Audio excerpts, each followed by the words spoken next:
noite, Portugal está confrontado com o mais duro orçamento do Estado de que há memória. Paulo Portas só hoje falou em público para admitir o indisfarçável. As negociações criaram tensão no governo. Perante a crise política e social do país, decidimos mergulhar na proposta do governo e descobrir qual é a fatura mais pesada que recai sobre os contribuintes.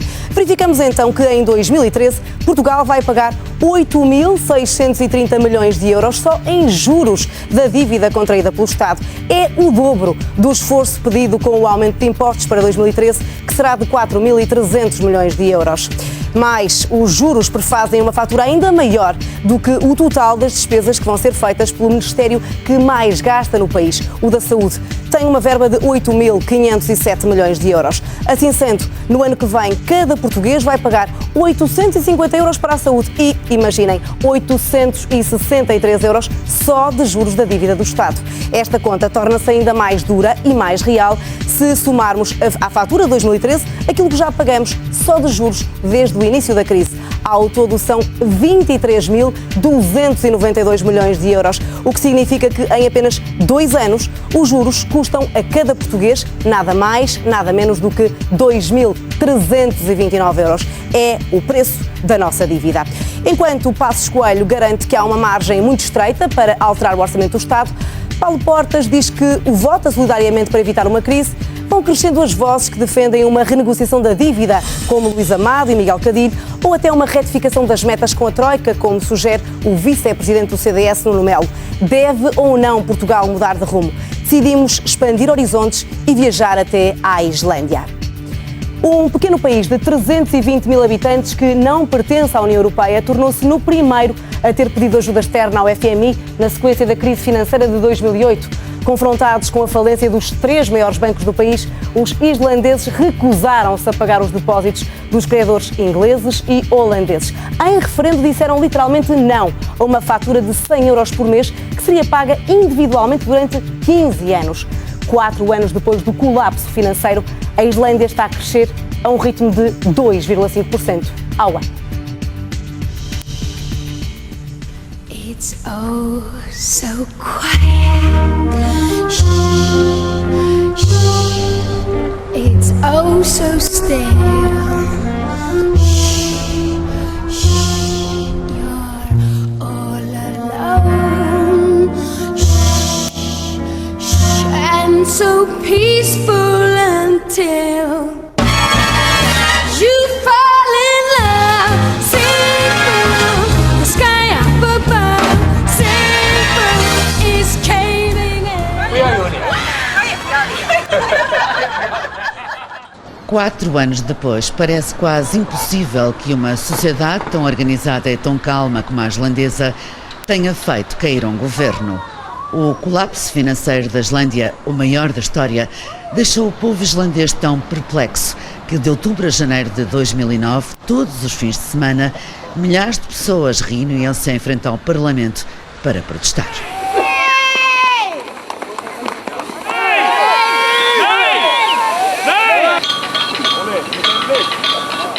And in the beginning, we were all kind of standing there, feeling very much ashamed. You know, we felt like we had done something horrible, and we didn't make any noise. We just looked down, and we were standing there. And then, as time passed, you could see the faces go up like this. And in January, we were starting to scream. What did you scream? And a new government.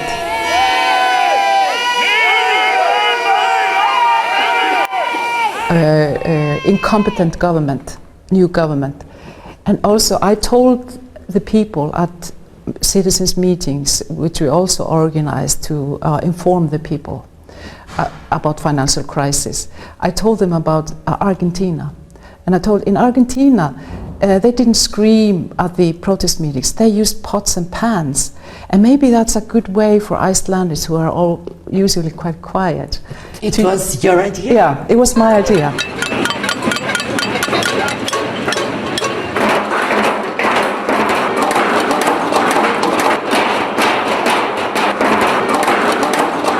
A revolução das panelas e caçarolas, como lhe chamam, durou 6 dias e 6 noites. Durou até ao governo se demitir. De silenciosos, os islandeses passaram a barulhentos, à medida que o desespero tomava conta da população, habituada a ser a terceira mais rica do mundo e a viver num país onde nada funcionava. And the people of Iceland won. The victory was ours. It was a completely unique moment in Icelandic history, and I think in European history too, because it is unsurpassed anywhere in Europe that people have thrown out their legally elected government by such protest and such peaceful means.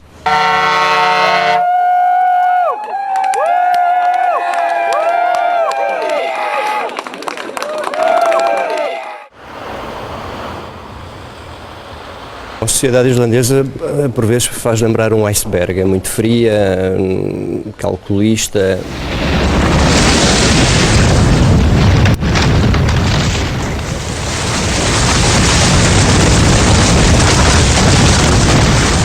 Mas tem outra vertente que é o vulcão. E o que aconteceu em 2008 foi um vulcão. 6 de outubro de 2008 foi o dia negro na Islândia. 2 semanas depois da falência do Lehman Brothers, a crise financeira atravessou metade do Atlântico Norte e estourou a bolha da pequena ilha insular, onde vivem 320 mil pessoas. Os 3 maiores bancos islandeses, que juntos valiam 10 vezes o produto interno bruto do país, faliram. We knew that the banks were heading for trouble. But I think that very few people actually, if anyone, saw how, cataclysmic it became with the fall of all 3 banks. It was realized and understood that maybe 1 or even 2 of the banks might go bust, but that the whole banking system here would go under and that the stock market here would lose 95% of its value. I don't think anyone, or at least very few people, saw that.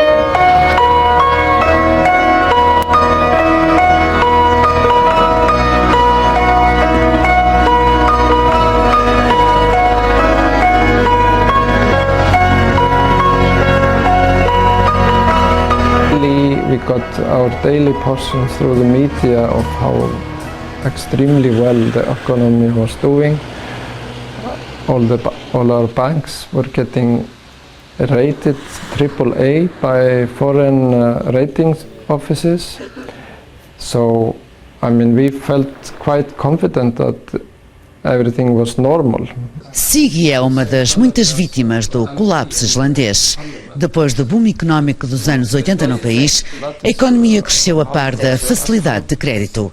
Os islandeses compraram casas e carros a juros incrivelmente baixos, mas os empréstimos estavam indexados ou à moeda estrangeira ou à inflação. Com o colapso, a solução da Islândia foi desvalorizar a coroa.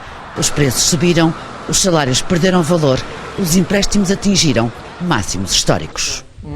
Siggy pagava pela casa mensalmente 1.200 euros, hoje paga o dobro. After the crash it was more than 500,000. It had doubled the monthly payment. And were you able to continue to pay? Yes, we could still pay, but we were paying more than our income. We were paying with some savings that we had, and we actually sold. We had another flat that we sold. Asking me if I was buying a house that I couldn't afford, that's actually the wrong question. The right question to ask is, why did I take out a loan to buy the house with a loan that I would never be able to repay? Because it's the loan that I can't afford, yes, not the house. Yes.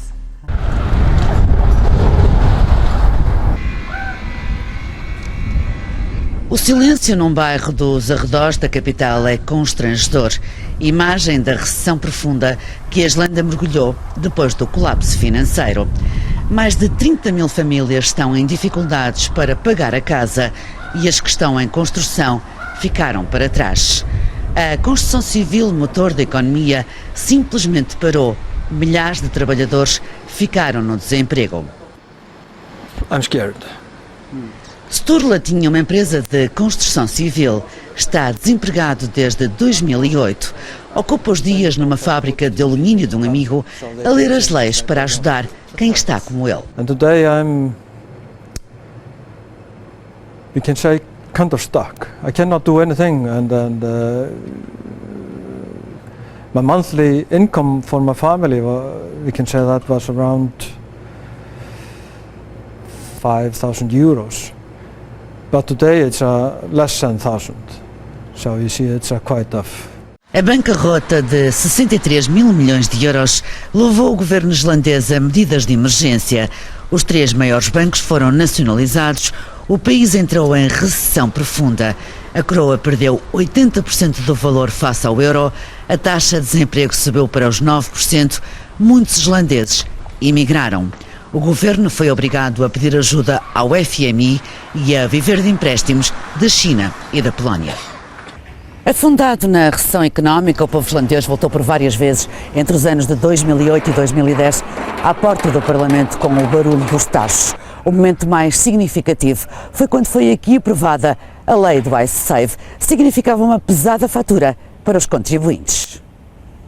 Cada islandês ia ter de pagar durante 15 anos 100 euros por mês para saldar uma dívida de 4 mil milhões de euros referentes a depósitos de clientes holandeses e ingleses neste banco Icesave. Os governos da Holanda e do Reino Unido pagaram esta dívida, mas estavam a exigir o dinheiro de volta à Islândia. O povo islandês disse que não e pediu ao presidente para levar o assunto a referendo.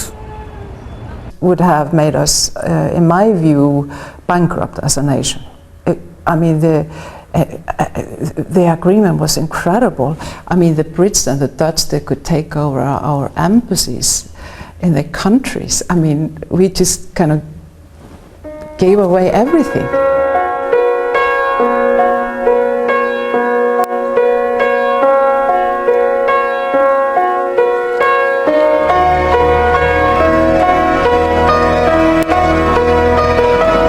A Islândia orgulha-se de ter o parlamento mais antigo do mundo. O Alþingi era no ano 930 uma assembleia ao ar livre em Þingvellir, hoje um parque nacional para preservar o património histórico. O Parlamento da Islândia tem hoje uma maioria de esquerda e novos deputados que até 2008 nunca pensaram chegar à política. Lilia era professora de economia antes do colapso financeiro e também ela ficou no desemprego. Liderou a revolta das panelas e caçarolas e, quando o governo caiu, foi convidada para se juntar ao Partido dos Verdes. Hoje está no Parlamento como independente, mas com projetos para criar um novo partido. I've put all my time into this task, I would say, rather than a job.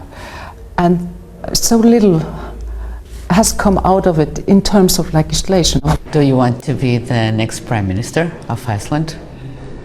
Only if it means that I will be able to do things I have said for 4 years that need to be done. Também Thor Sari era consultor da OCDE antes da crise.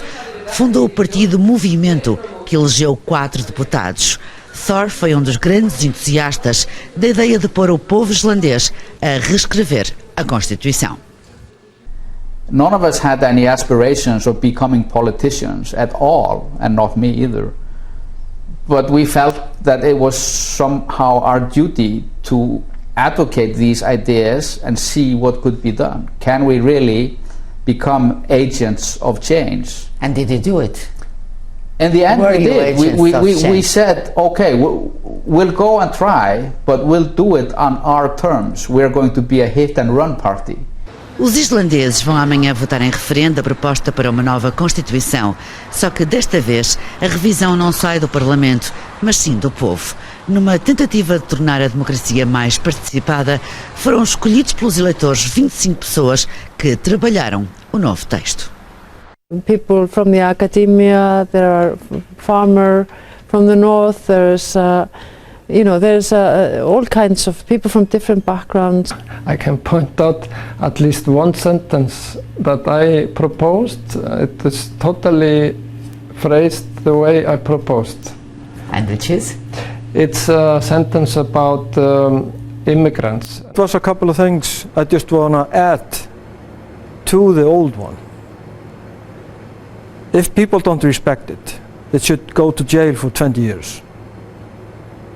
A proposta de Sturtla não vingou, mas se a nova Constituição for aprovada, 10% dos eleitores podem pedir um referendo e 2% são suficientes para obrigar o Parlamento a discutir uma lei.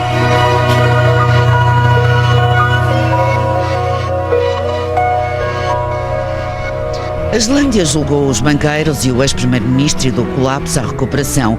Demorou menos de 4 anos. A economia vai crescer em 2012 2,5%.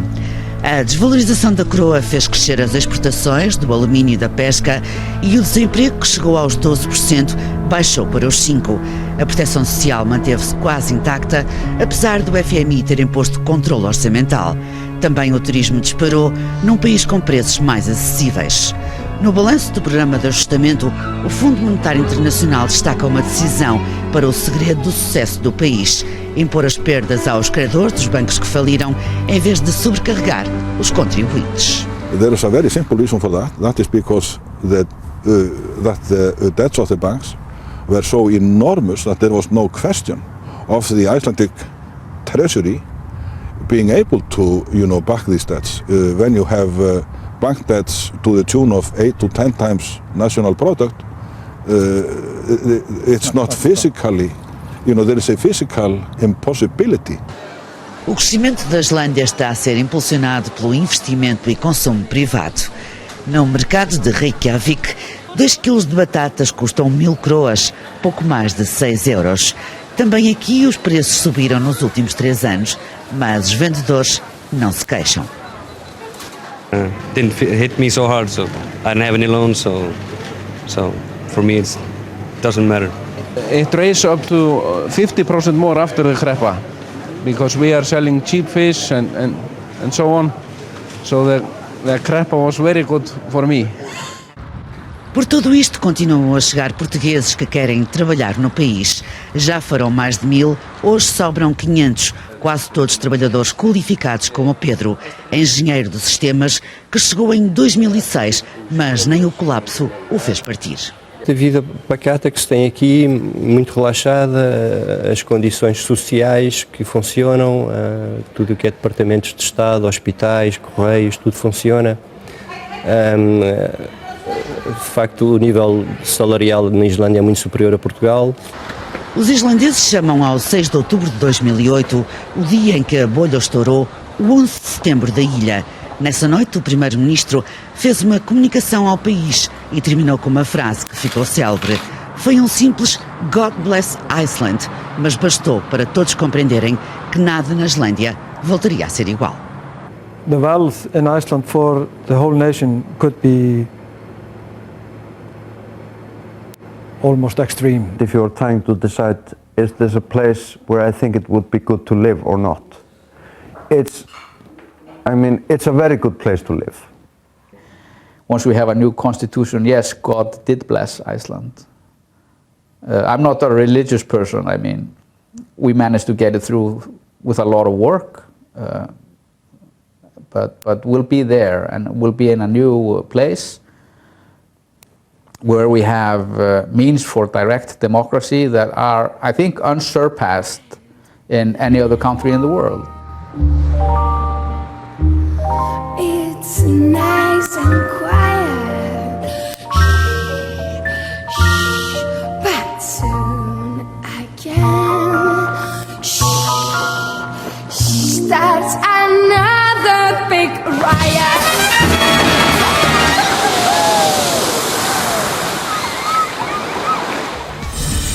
Vamos já em direto até Reykjavik. Sandra Sacoto, boa noite. estás no epicentro de um país que conseguiu uma revolução política. Amanhã tem um marco simbólico importante, que é o referendo a essa Constituição pela primeira vez escrita pelo povo. Pergunto-te que fatura vão pagar os islandeses por terem ousado não pagar o que deviam aos credores ingleses e holandeses?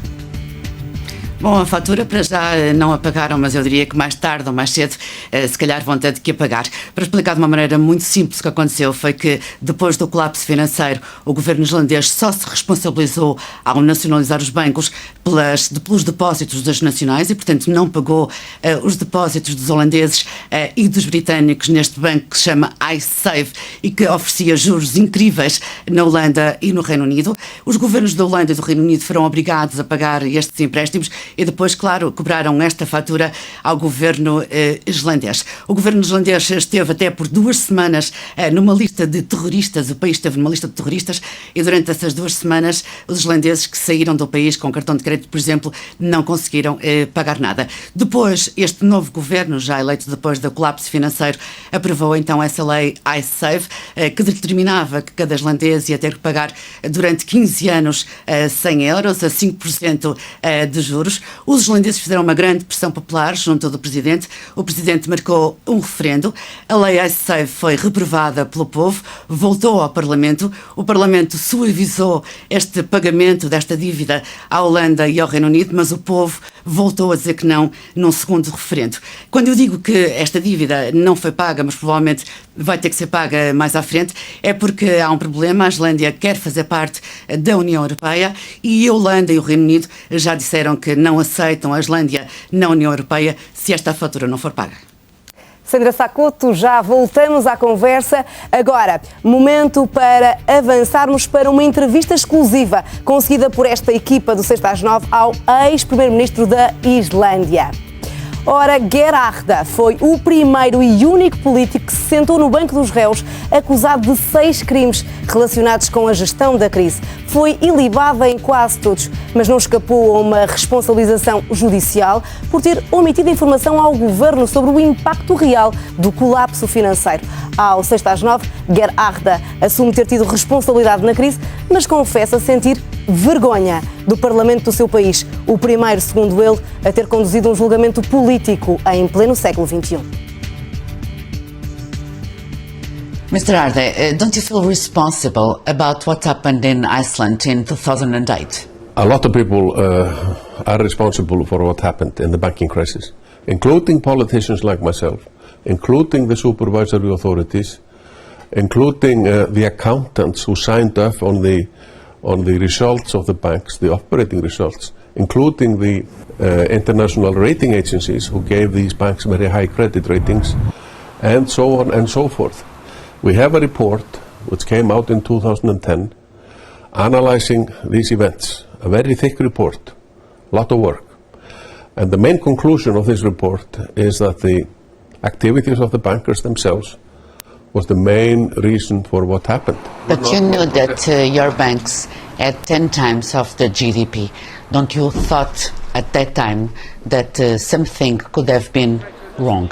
Well, of course, there were some inherent risks in the size of the banks, but they had grown within the regulations of the European Economic Area. All the European rules applied to the banks. They were supervised by the authorities, and the authorities looked at their operating results, the annual results and the audited accounts and other things, and they looked good. The banks were supposed to be very strong, very solid. But do you think that the supervision has failed?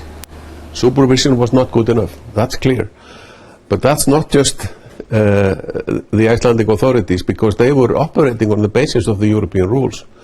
And I think one lesson that we have learned from all of this, not just in Iceland, but also all over Europe, is that the regulatory framework, the European regulations, were just not good enough.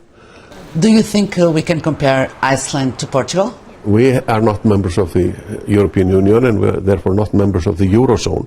I think if we had been members of the Eurozone when all this happened 4 years ago, it would have been much more difficult for us, and we would have had much more unemployment. We have our independent currency, the krona. This meant that the krona could change it in value. It was flexible. Evaluated.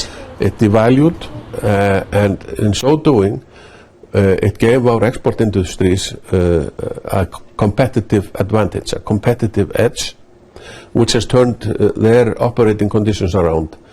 And now all our export industries are operating very profitably. Fisheries, aluminium, tourism, all kinds of new things that are being done and produced here in terms of goods and services. And I think it was a key element in our recovery that we did have our own currency and that we were not in a, what I call, a straitjacket. From October till January, you had thousands of people standing in front of the parliament asking the government to go with the pots and pans revolution. How did you feel? My analysis is that there were a lot of ordinary citizens who were just voicing their grievances, who were unhappy with the situation, angry at me, angry at the politicians, angry at the banks, and so on and so forth. They had every right to do that. But there were also political elements taking advantage of the situation, trying to undermine my government.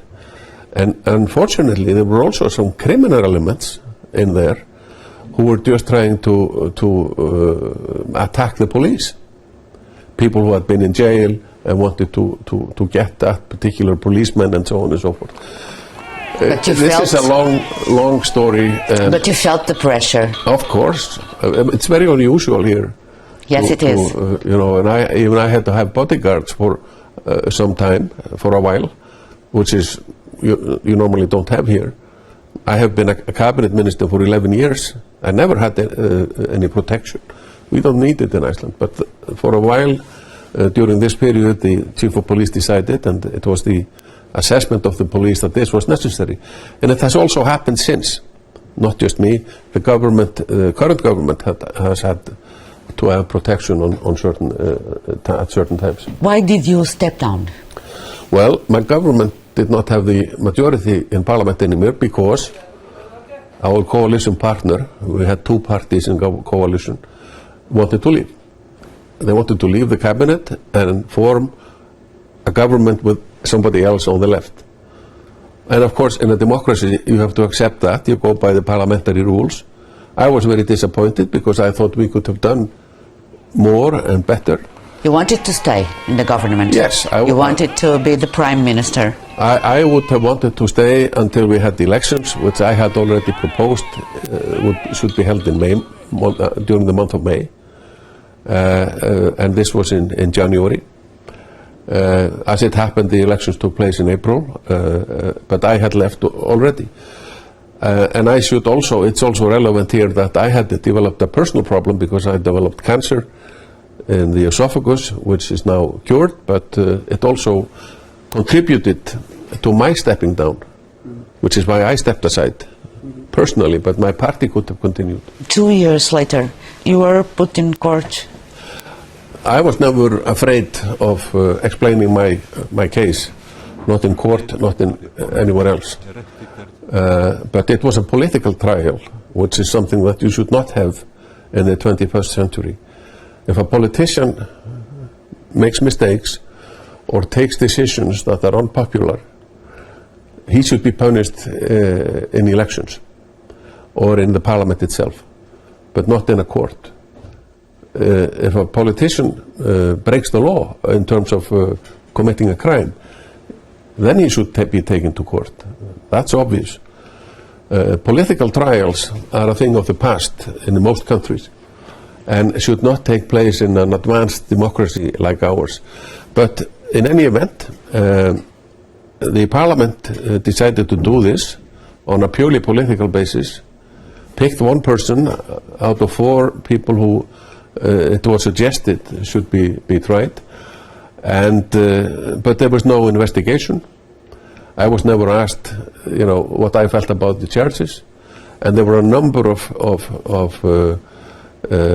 instances in this whole case which do not correspond with modern concepts of fair trials.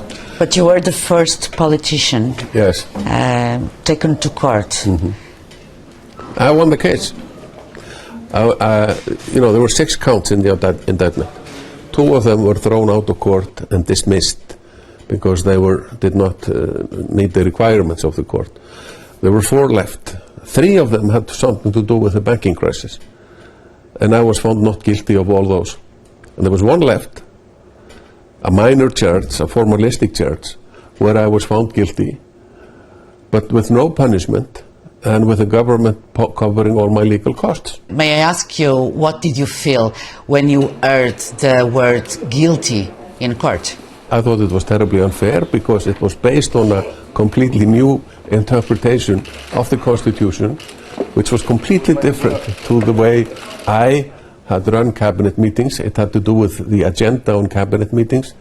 It was completely different to my interpretation and of all of my predecessors since 1944 when we became a republic.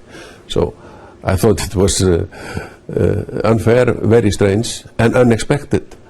Very unexpected. Did you feel ashamed? No, I felt ashamed of my parliament. Can you still walk in the streets of Reykjavik? Of course. You know, I work downtown. I'm right here. And do people talk with you? Yes. Do people want to know things about you?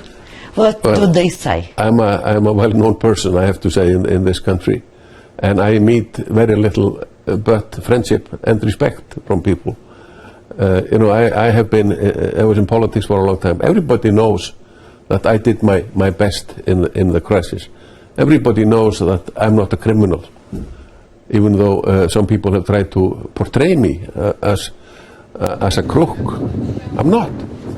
And do you want to return to politics? No, I don't. Are you disappointed? No, you know, I think I did my duty in politics. I spent many years, and I have no particular plans of returning. Sandra Sá Couto, Gerardo já está vacinado contra a vida política por cá.